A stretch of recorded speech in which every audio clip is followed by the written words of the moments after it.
और आइए अब शुरुआत करते हैं इस वक्त की बड़ी खबर के साथ। रामनवमी के दिन गुजरात के खंभात में जो हिंसा हुई थी उसी को लेकर पुलिस ने बड़ा खुलासा किया है। गुजरात पुलिस दावा यह कर रही है कि आणंद के खंभात में जो हिंसा हुई थी वो हिंसा पूर्व नियोजित थी, यानी हिंसा की योजना पहले से बनाई गई थी। हिंसा के पाकिस्तान अफगानिस्तान कनेक्शन की बात कह रही है गुजरात पुलिस। पुलिस के मुताबिक आरोपियों ने 3 दिन की बैठक के बाद हिंसा की योजना बनाई। विदेश में बैठे लोगों के संपर्क में थे आरोपी। पुलिस ने अब इस मामले में 11 लोगों को गिरफ्तार भी किया है। और जानकारी के लिए सीधे रुख करते हैं, हमारे साथ वरिष्ठ सहयोगी रौनक पटेल इस वक्त मौजूद हैं। जरा जानते हैं रौनक से, कौन हैं ये 11 लोग जिन्हें गुजरात पुलिस ने खंभात में हुई इस हिंसा के आरोप में गिरफ्तार किया है? रौनक, क्या जानकारी? रोमाना, जो लोगों को गिरफ्तार किया गया उसमें से 3 मौलवी हैं। और क्योंकि खंभात जो है पहले से कम्युनली काफी सेंसिटिव रहा है, ऐसे में स्वाभाविक तौर पे जो जांच है वो उसमें एटीएस को भी शामिल किया गया था। स्थानिक पुलिस के साथ एटीएस भी उसकी जानकारी ले रही थी, उसकी तफ्तीश कर रही थी। जो लोग पकड़े गए हैं उनको अदालत में पेश भी किया गया है, रिमांड के लिए भी भेजा गया है। लेकिन पुलिस को आशंका है, मैं फिर से बोल रहा हूँ कि विदेशी कनेक्शन जो है वो आशंका है कि हो सकता है, क्योंकि पुलिस ये मान रही है कि ये पूरी साजिश थी और इस प्रकार की साजिश थी कि आगे चल के इस प्रकार के हिंसा फैलाई जाए कि आगे चल के रामनवमी की इस प्रकार की शोभा यात्रा न निकले। क्योंकि कल ही ये लोगों की गिरफ्तारी हुई है, पूछताछ भी चल रही है, उनके मोबाइल डिटेल्स वो भी निकाले जा रही है। पिछले दिनों 3 लोगों से उन्होंने संपर्क किया, उसकी भी तपास की जा रही है।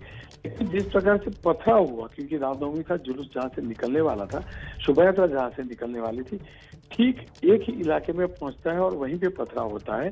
ये वजह नहीं कि पुलिस को शुरुआत में आशंका हुई और जैसे जैसे पुलिस आगे बढ़ती गई, जहाँ से पथराव हुआ वहां से कुछ लोगों को पहले डिटेन किया, उनके बाद से पता चला कि ये जो लोग हैं उन्होंने बाहर से लोगों को बुलाया था पथराव करने के लिए। स्थानिक लोगों की इतनी भूमिका नहीं थी, लेकिन बाहर से दंगाइयों को बुलाया गया था। ये सब चीजों को, ये सब जो भी अब तक कड़ी मिली है उसके आधार पर पुलिस को आशंका है कि बहुत बड़ी साजिश हो सकती है। रोमाना,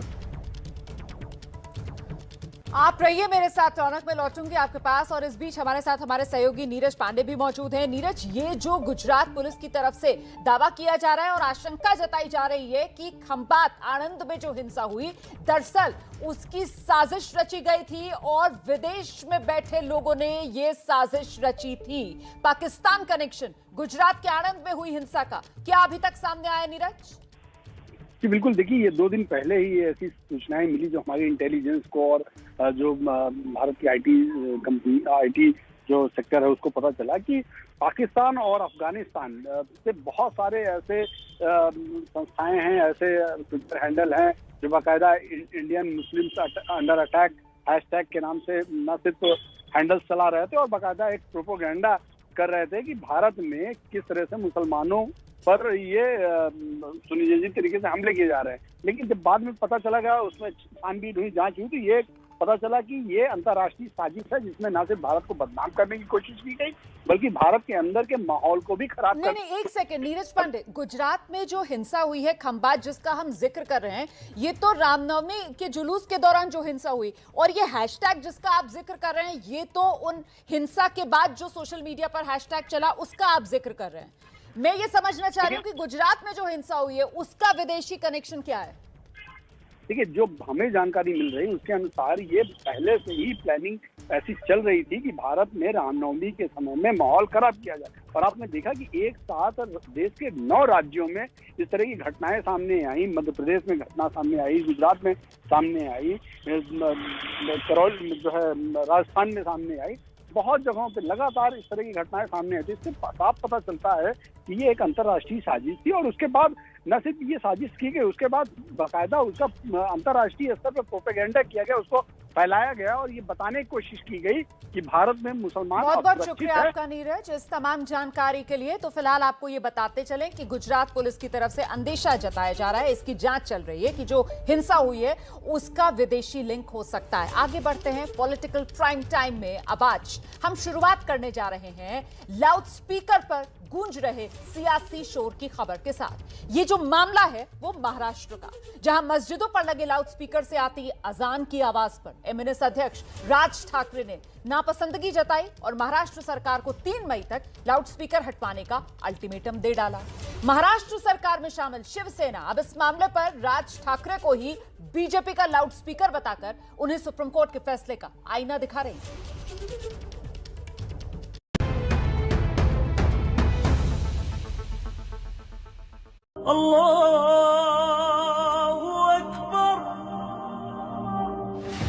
अजान मतलब नमाज के लिए बुलावे की आवाज। अशहदु अल्ला इलाहा इल्लल्लाह। दुनिया के हर हिस्से में नमाजियों को बुलाने के लिए अजान दी जाती है।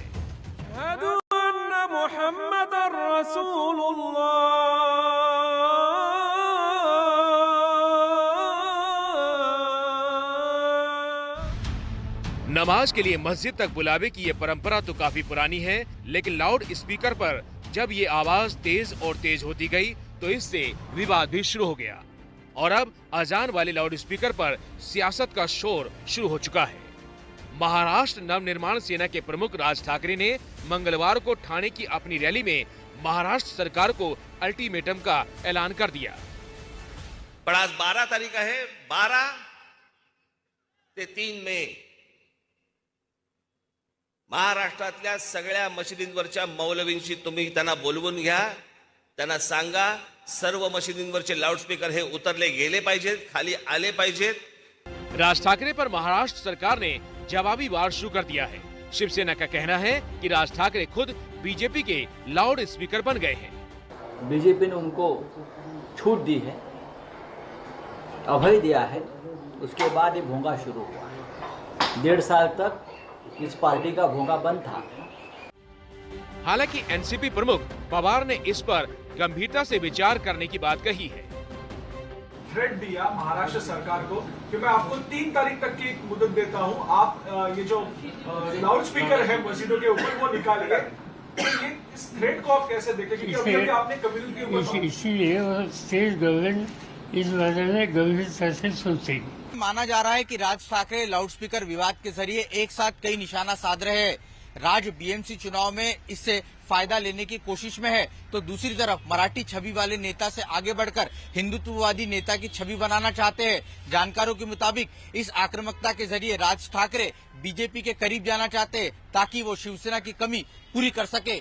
लाउड स्पीकर पर शोर का जवाब ज्यादा शोर से देने का अपना कोई सियासी हिसाब हो, लेकिन हम आपको कानून और जानकार दोनों की राय सुना देते हैं।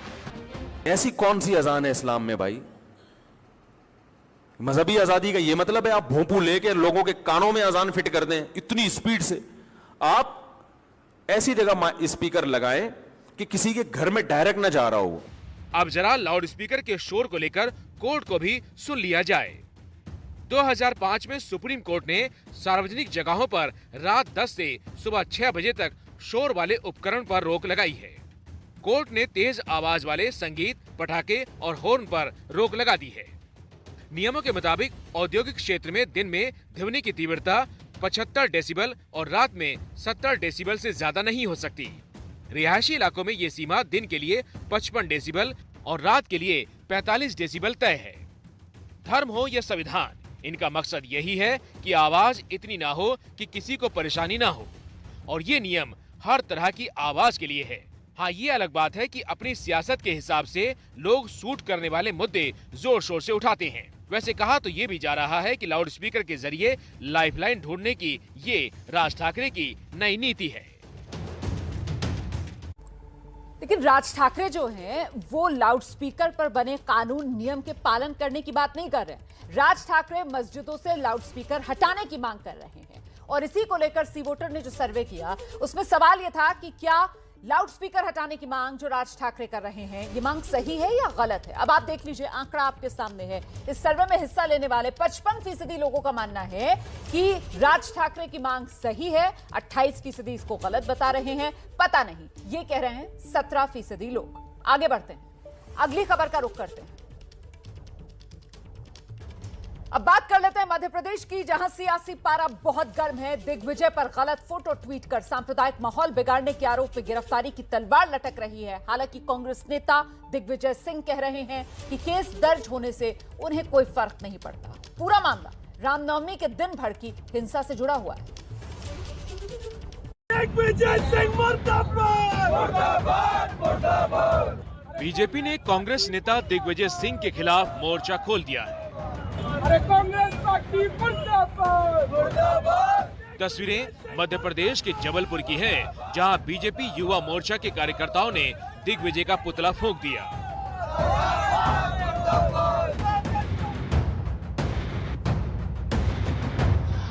दिग्विजय सिंह के खिलाफ विरोध प्रदर्शन की वजह है बिहार के मुजफ्फरपुर की ये तस्वीरें, जिसे दिग्विजय ने मध्य प्रदेश के खरगोन का बता दिया।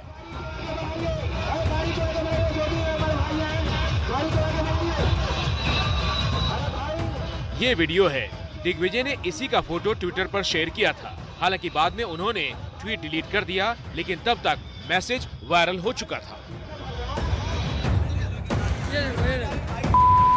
दरअसल मध्य प्रदेश के खरगोन में रामनवमी पर हिंसा हुई थी। कई दुकानें जला दी गईं।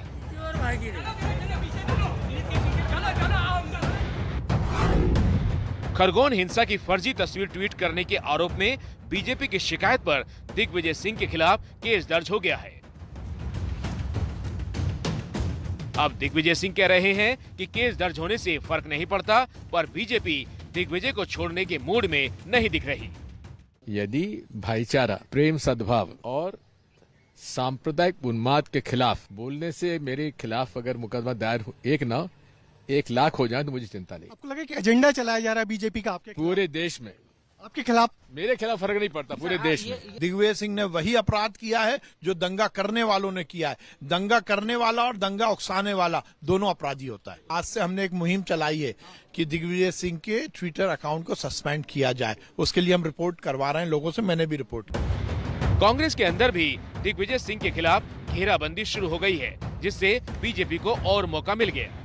जिस तरीके से बीजेपी ने एफआईआर करा दिया, सारी वारदातें सामने आ गई और हमारे से छोटे छोटे कार्यकर्ता जब हमसे पूछता है तो हमको बहुत सारी तकलीफें होती हैं, जिसका जवाब हमारे पास नहीं होता।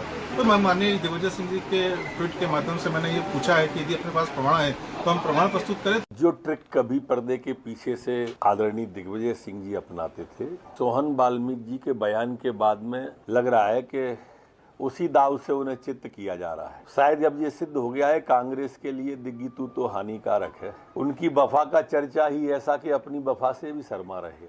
मध्य प्रदेश में दिग्विजय सिंह के ट्विटर से उठा ये विवाद अब थमने वाला नहीं है, क्योंकि शिवराज सरकार ने साफ कह दिया है कि दिग्विजय सिंह का जो ट्वीट था वो मध्य प्रदेश को सांप्रदायिक हिंसा की आग में झोंकने वाला था, धार्मिक उन्माद बढ़ाने वाला था और ऐसी किसी बात को बर्दाश्त नहीं किया जाएगा।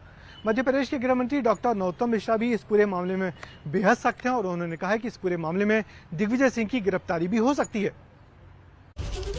तो दिग्विजय सिंह के गलत ट्वीट पर यह सियासी बवंडर, और ऐसे में सी वोटर ने जो सवाल पूछा वो ये कि क्या गलत ट्वीट के लिए दिग्विजय सिंह को माफी मांगनी चाहिए। आप देख सकते हैं 55% लोगों की राय है हाँ, दिग्विजय सिंह को इस मामले में माफी मांग लेनी चाहिए। 19% ना में जवाब दे रहे हैं, 26% कह रहे हैं पता नहीं। लेकिन कुल मिलाकर दिग्विजय सिंह के तेवर ऐसे कि वो कह रहे हैं कि इस सब से उन्हें कोई फर्क नहीं पड़ता, और जो उन्होंने सवाल उठाया वो एक वाजिब सवाल। देवघर के देवदूत जी, रविवार को रोपवे पर फंसे लोगों को सुरक्षित निकाल लिया गया। इस ऑपरेशन में सेना और सुरक्षा बलों के अलावा जो लोग देवदूत बनकर सामने आए, जिन्होंने जिंदगियां बचाई, आज हम उन्हीं की कहानी आपको दिखाने जा रहे हैं। देवघर के देवदूत।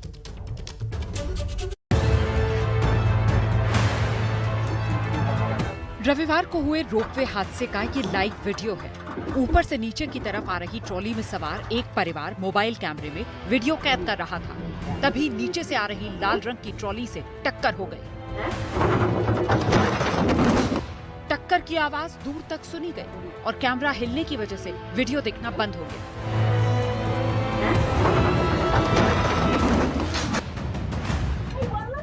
लेकिन लोगों की चीखें साफ सुनाई दे रही थी। ट्रॉली में बैठे लोग जिंदगी बचाने के लिए भगवान का नाम लेने लगे।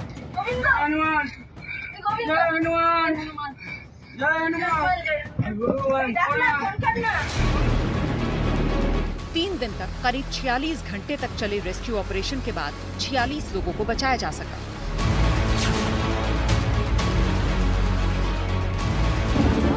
जबकि 3 लोगों की हादसे में मौत हो गई। सोमवार और मंगलवार को सेना ने जो ऑपरेशन चलाया उसकी तस्वीरें सबने देखी।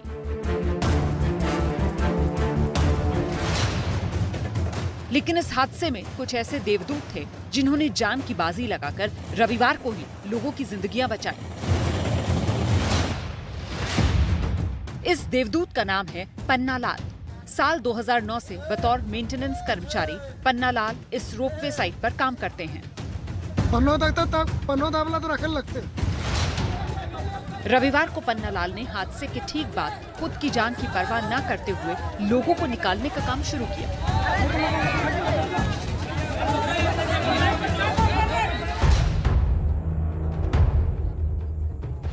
ग्राउंड जीरो पर पहुंची एबीपी न्यूज की रिपोर्टर मनोज्ञा लोईवाल ने देवघर हादसे के देवदूत पन्ना लाल को खोज निकाला।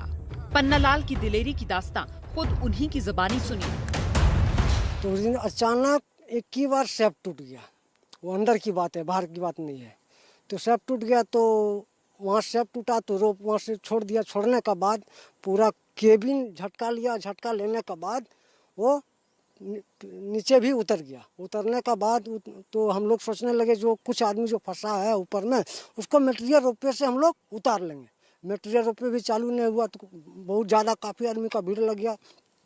लगने का बाद तो एक दिमाग में आ गया सबसे पहले पैसेंजर को खाली कीजिए।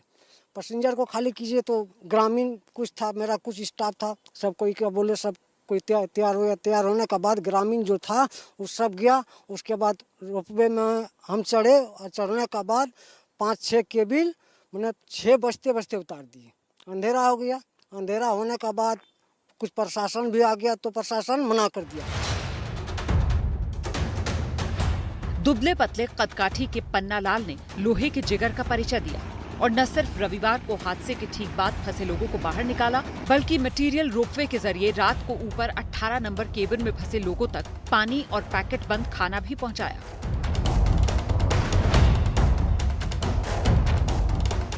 उसके बाद पूरी रात वो मटेरियल ट्रॉली से ऊपर नीचे करते हुए लोगों का हौसला बढ़ाते रहे। पन्ना लाल की हिम्मत के कायल अगले दिन वो सैनिक भी हुए जो बचाव के लिए पहुंचे थे।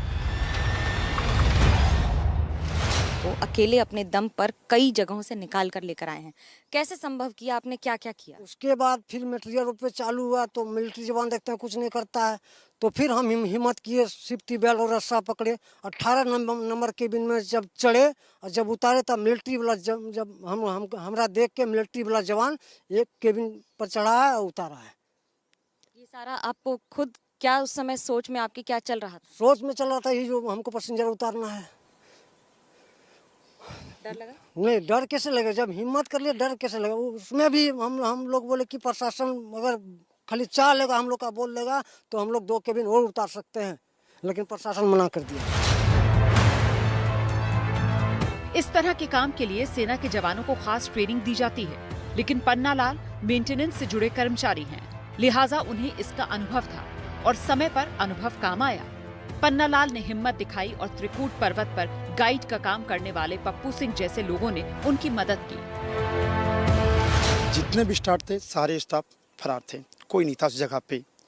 जब कोई था ही नहीं तो हम लोग सोचे यार किसी तो बचाना है यार, सब भाग गया और कोई प्रशासन भी नहीं था वहाँ, कोई था नहीं, सिर्फ हल्ला एक हुजूम साइट था जो पूरा एक हुजूम सा था कि कैसे क्या करना नहीं करना। तो हम लोगों ने पन्ना लाल को देखा, बोला यार चलो यार किसी तरह बचाना है। तो पन्ना लाल हिम्मत करके वहाँ से निकले तो हम लोगों को बोला रस्सा निकालो। तो हम लोग लड़के लोग के साथ और एक बिट्टू है और जो लड़के सब हम लोग बोले यार रस्सा निकालो। फिर हमने डोलची निकाला, पन्ना लाल को रस्सा दिया हमने। पन्ना लाल ऊपर फेंक के, ये तो रोपे के इंस्पेक्टर हैं तो ये वो चढ़ गए। चढ़ने के बाद इन्होंने बोला कि जैसे मैं बोलूँगा वैसे वैसे तुम लोग करो, क्योंकि मैम हम लोग एक गाइड हैं और हम लोग का काम है टूरिस्ट को घुमाना। तो हम लोग जैसे इनको देखते थे तो पर डे उनका थोड़ा अनुभव था कि ऐसे ऐसे करने के बाद इनका होगा, ये बताएं इस तरह रस्सी ढील करो, इस तरह बांधो, इस तरह आओ, तो इस तरह करते रहे। ऐसे करते करते हम लोगों ने करीब 5-6 ट्रॉली पैसेंजर को उतारा। पन्ना लाल ने 21 लोगों को सुरक्षित बचा लिया। बाद में सेना, आईटीबीपी, एयरफोर्स के 156 जवानों ने मिलकर 46 घंटे में 46 जिंदगियां बचाईं। स्थानीय लोगों ने ड्रोन की मदद से रस्सी भेजकर ऊपर फंसे लोगों तक पानी की बोतलें पहुंचाईं।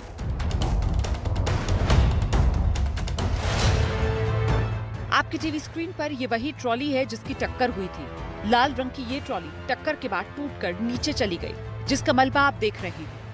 एबीपी न्यूज की पड़ताल में जो बात अब तक सामने आई, उसके मुताबिक रोपवे चलाने का समय सुबह 10 बजे से शाम 4 बजे तक का है, लेकिन सुबह 8 बजे से शाम 6 बजे तक चल रहा था। एक ट्रॉली में 4 लोगों की इजाजत है, लेकिन ज्यादा लोग बिठाए जा रहे थे। 1 अप्रैल से किराया बढ़ा था, लेकिन सुरक्षा और सुविधा का ख्याल नहीं रखा गया। हमें जो जानकारी मिली उसके मुताबिक कोलकाता से एक टीम पिछले दिनों यहाँ आई थी और सब कुछ देख सुनकर गई। बीजेपी सांसद निशिकांत दुबे कह रहे हैं जिस कंपनी को मेंटेनेंस का ठेका मिला था उसका रिन्यूअल ही 2019 से नहीं हुआ है। 3 साल से जब से इसकी ये सरकार है, हेमंत सोरेन जी की सरकार, उसने रिन्यूअल नहीं किया है।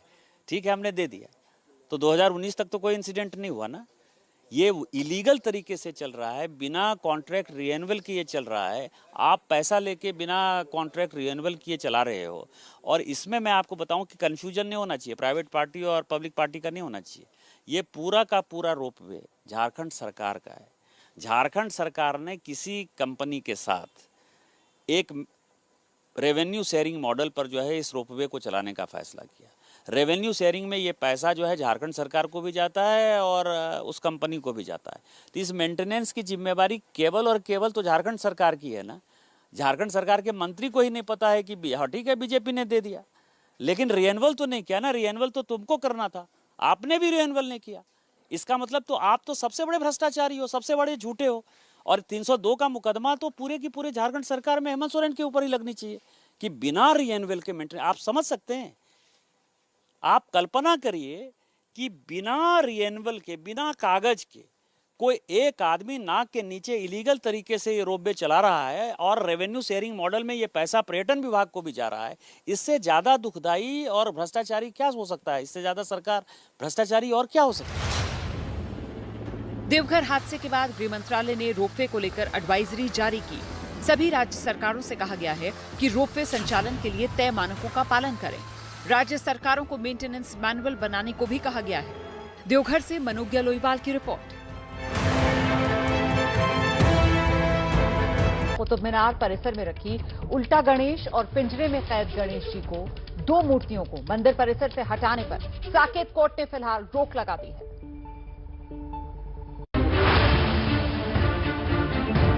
कुतुब मीनार में इस जालीनुमा घेरे के अंदर भगवान गणेश की मूर्ति रखी हुई है। मूर्ति को यहां से हटाने की मांग की गई थी, लेकिन दिल्ली की साकेत कोर्ट ने इसकी इजाजत नहीं दी। याचिकाकर्ता ने कहा था कि मस्जिद परिसर में भगवान गणेश की 2 मूर्तियां जमीन पर पड़ी हैं। इन्हें सही जगह पर रखा जाना चाहिए।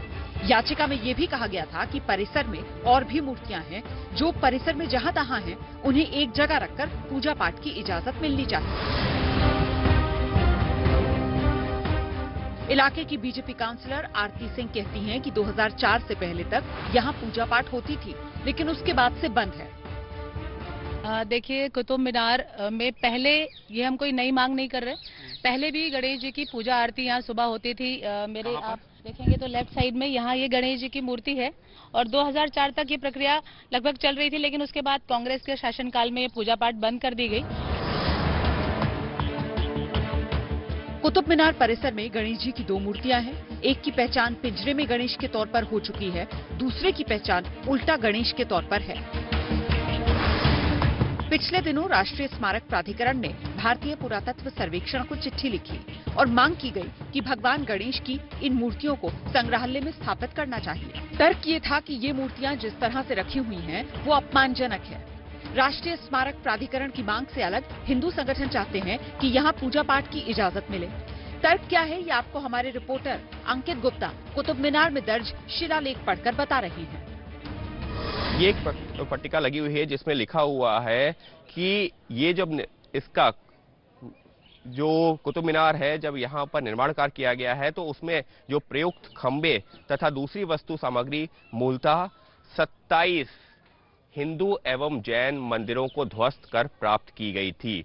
और इसी मुद्दे को लेकर के मामला अदालत तक में भी पहुंच रहा है। इसी मुद्दे को लेकर के लोगों की मांग भी चल रही है। उनका यही कहना है कि जब साफ तौर पर इसका जिक्र है, ये इतिहास का हिस्सा है, तो आखिर इसको नजरअंदाज क्यों किया जा रहा है। अगर यहाँ पर हिंदू और जैन मंदिर थे जिनको ध्वस्त किया गया था, तो उनको संरक्षित किया जाए या उनको उसी तरीके से रिस्टोर किया जाए।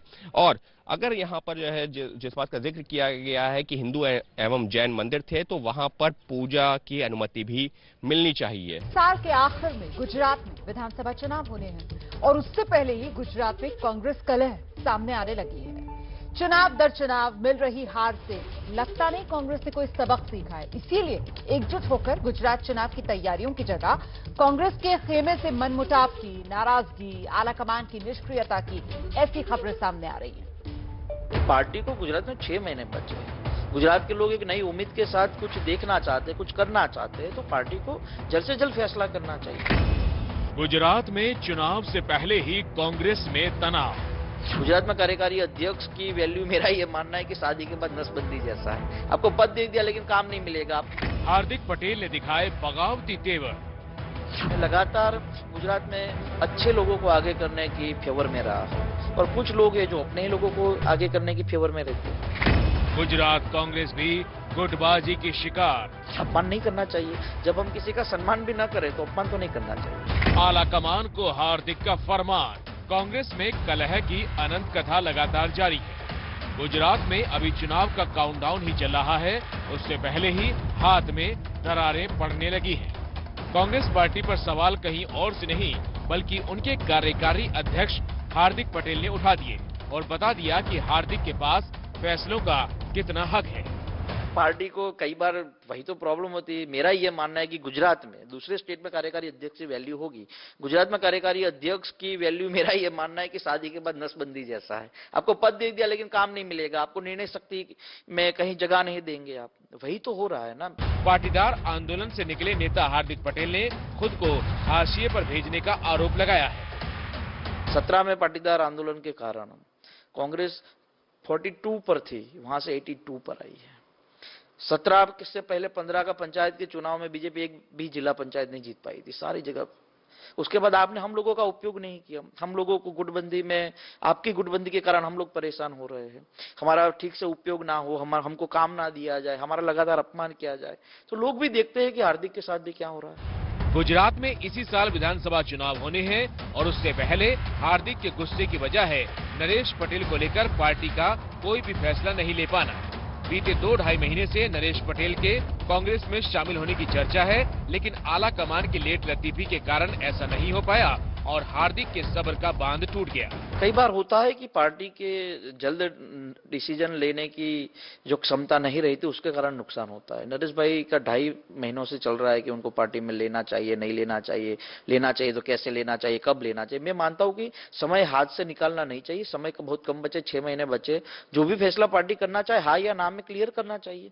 ये तो लगातार उनकी व्यक्तित्व का अपमान हो रहा है। अपमान नहीं करना चाहिए। जब हम किसी का सम्मान भी ना करें तो अपमान तो नहीं करना चाहिए। हार्दिक के आरोपों पर गुजरात कांग्रेस के अध्यक्ष जगदीश ठाकुर ने पलटवार किया है। गुजरात में एक पण नेता एवा नहीं होय के जेने જ્યારે मीडियाए सवालों कर्या त्यारे बधामांथी एक कॉमन जवाब आवतो होय के नरेशभाई राजनीति में आवता होय तो स्वागत छे અને નરેશભાઈ કોંગ્રેસમાં આવતા હોય તો પણ એમનું અમે સ્વાગત કરીએ છીએ। કેટલીક ચર્ચાઓ છે મીડિયામાં કરવાની નથી હોતી। जिन नरेश पटेल को लेकर हार्दिक अपनी पार्टी से हताश हो रहे हैं, उनके बारे में पहले आपको बता देते हैं। बड़े उद्योगपति और पाटीदार समाज के प्रभावशाली व्यक्ति हैं नरेश पटेल। खोडल धाम ट्रस्ट के अध्यक्ष हैं नरेश पटेल। लेवला पटेलों की कुलदेवी का मंदिर है खोडल धाम मंदिर। लेवला पटेलों का सबसे बड़ा धाम है खोडल धाम मंदिर। गुजरात में पिछले विधानसभा चुनाव में कांग्रेस को पाटीदार समाज का साथ मिला था। गुजरात में विधानसभा की 182 सीटें हैं। 2017 के चुनाव में बीजेपी को 99, कांग्रेस को 77 सीटों पर जीत मिली। कांग्रेस के आंतरिक सर्वे ने नरेश पटेल को चेहरा बनाने पर 4% का फायदा होने की बात भी कही जा रही थी। सूत्रों के मुताबिक कांग्रेस गुजरात में 28 साल का सूखा खत्म करने के लिए नरेश पटेल को मुख्यमंत्री का चेहरा बनाने पर विचार कर रही थी और ये प्लान प्रशांत किशोर का बताया जा रहा था।